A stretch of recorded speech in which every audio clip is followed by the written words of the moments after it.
Se ha hecho también la gran mitología de quién es la señora, o quién era la señora Amalia Solórzano, que acaba de morir.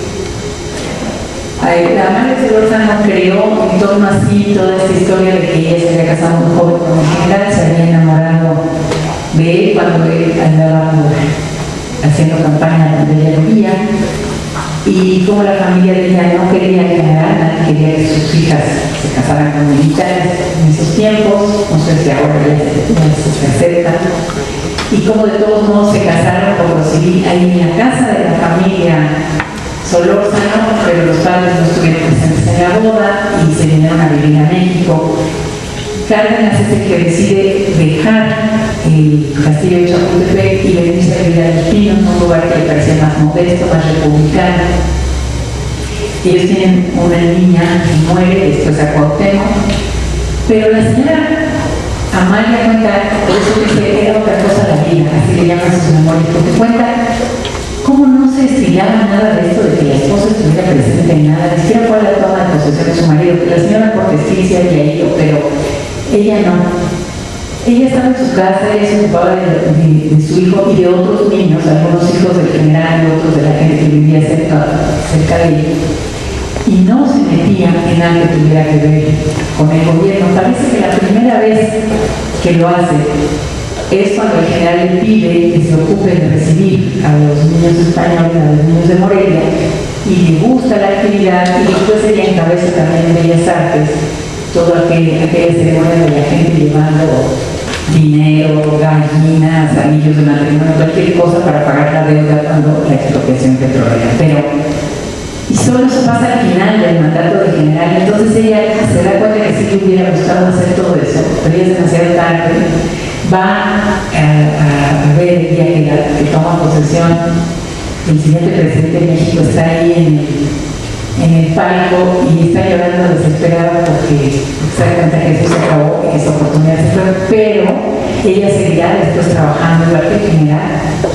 todo el tiempo, todo, o sea, si no hizo cosas como primera dama, estas dos que les platico, ya después nunca dejó de hacer cosas, pero siempre en nombre del general, ir a donde la gente sembraba, acompañar en las causas, participar en grupos que le invitaban,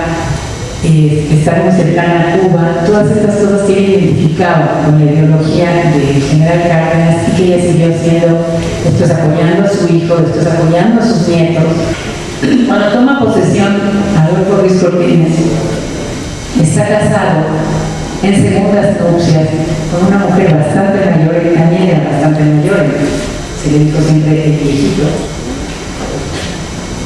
que era una señora muy elegante, que se vestía con muchas pieles y le gustaba mucho el teatro, apoyó mucho a Salvador Novo, iba a fiestas, le hacía grandes regalos. Eso lo hizo Carmelita Romero Rubio, que lo hizo la esposa de Aida Camacho, y lo hace la señora Ruiz Cortines. Grandes regalos a los obispos, a las altas jerarquías de la iglesia, coches, regalos muy importantes en ese momento, y que eran las que de algún modo mantenían la relación con esos grupos de poder en un país cuyo gobierno oficialmente tenía que ser laico. El verdadero cambio llega cuando terminan los Ruiz Cortines, la señora Aguirre se va y llega el López Mateos, cuando fue el joven, porque la esposa de López Mateos era maestra realmente de corazón, me gustaba muchísimo eso. Era una mujer insomne, incansable, que dedicaba, no sé, 25 de las 24 horas del día a su trabajo, y es la primera que crea el Instituto Nacional de Protección de la Infancia, que ya es una institución enorme, que es la gota de leche, con dinero público, donde se asume públicamente el hecho de que el gobierno mexicano, el gobierno emanado de la revolución, tiene obligación con los pobres, y tiene mucha obligación con los niños, y tiene que darles desayunos, porque aunque el general Obregón ya dio desayunos, y la señora Natalia también dio por ahí algunos desayunos, el desayuno que instala la señora Sámano López Mateos llegan a millones de niños muy pobres que en su casa no podían desayunar, y que entonces daban eso y luego entraban a la escuela, y fue realmente un cambio muy significativo, sobre todo no solo por la cantidad de gente que lo recibió de niños que lo recibieron, sino sino por el hecho de ser una política pública aceptada y con recursos del gobierno. La señora se queda dirigiendo esto y le gusta tanto que cuando llega Gustavo Díaz Ordaz al poder, ella cree que no le van a decir ya vete, como dice el sistema político mexicano, que se acaba el presidente y al presidente no es absolutamente nadie, sin ningún poder. Y ella se quiere quedar a dirigir el INPI porque sabe que a la señora de Díaz Ordaz eso no le interesa. Pero obviamente esto no puede ser aceptado. Y no se va y no se va. Y la señora Díaz Ordaz, a la que no le interesaba en absoluto nada que tuviera que ver con estas instituciones, ella misma lo dice, ella quería ver ese programa que se llamaba Club Quintito con sus nietos, Tío Gambolín, que era un programa de caricaturas para niños. Ella quería hacer eso con sus nietos, como muchas mujeres, pero resultó que era la esposa del presidente y tenía que ocuparse ya de estas labores. Y no quería ocuparse de ellas en una institución que a todo el mundo le recordaba el activísimo trabajo de la señora Sama. Entonces va y construye otra institución absolutamente idéntica, con exactamente los mismos objetivos, pero que se llama de otra manera. Fíjense qué rico país éramos, que las señoras se podían seguir con sus caprichos. No quieres estar ahí porque nos recuerda a otra, pero está bien, ten dinero y te construyes otra. Y la Institución Mexicana de Asistencia a la Niñez hace exactamente lo mismo que el INPI, pero es la institución de la señora Díaz Ordaz. Nadie quita el INPI porque México tenía muy buena fama por aquello de los desayunos escolares y todo, pero nada más lo van dejando así como poquito a poquito morir, como se estila hacer aquí las cosas. Y sería hasta varios presidentes después que varios, con la señora Echeverría, que se unificarían los institutos. Conforme se va convirtiendo en mucho más complejo el aparato de asistencia sociales, que ya deja de llamarse de asistencia, se llama de seguridad, aunque nunca dejan de desaparecer de asistencia, porque realmente en México no todo el mundo puede pertenecer a los sistemas de seguridad porque no todo el mundo es obrero o está organizado en un sindicato o su marido. Entonces se dejaron los dos sistemas paralelos, los sistemas de seguridad y los de asistencia, y aunque de todos modos los de asistencia también se fueron haciendo más complejos, entrando en todas las políticas gubernamentales, siempre siguieron siendo el reducto de las señoras. Ya no eran ellas las que tomaban las decisiones, como lo fue la señora Sama, pero siempre pertenecían, digamos,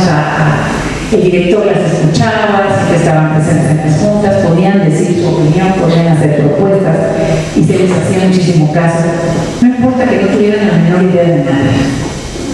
Porque parece muy sencillo pensar, si yo en mi casa puedo cuidar a mis hijos, pues yo puedo cuidar a todos los niños de México, ¿no? ¿Por qué no? Es lo mismo. Pero no es cierto. La historia nos ha demostrado que la casa y la grande patria no son lo mismo y requiere preparación, requiere conocimiento, requiere saber qué hacer con una institución para que el trabajo en favor de esos niños o de esas mujeres o de esos ancianos realmente tenga un sentido y una utilidad. Pero todavía estamos en los tiempos de las señoras que hacían su capricho y que llegaban y formaban parte de la institución, no la dirigían, pero sí imponían muchísimo lo que ellas querían hacer. Es el caso, por ejemplo, pues, de la señora Echeverría, que a ella lo que le interesaba, por ejemplo, eran las artesanías, fomentó esto que hasta hoy existe, que es el FONAR, llevó por todo el mundo grupos de baile, burros, señoras que hacían las tortillas para hacer las representaciones, formó el voluntariado, que si siempre las esposas de los funcionarios habían ayudado a la esposa del presidente, ella obliga,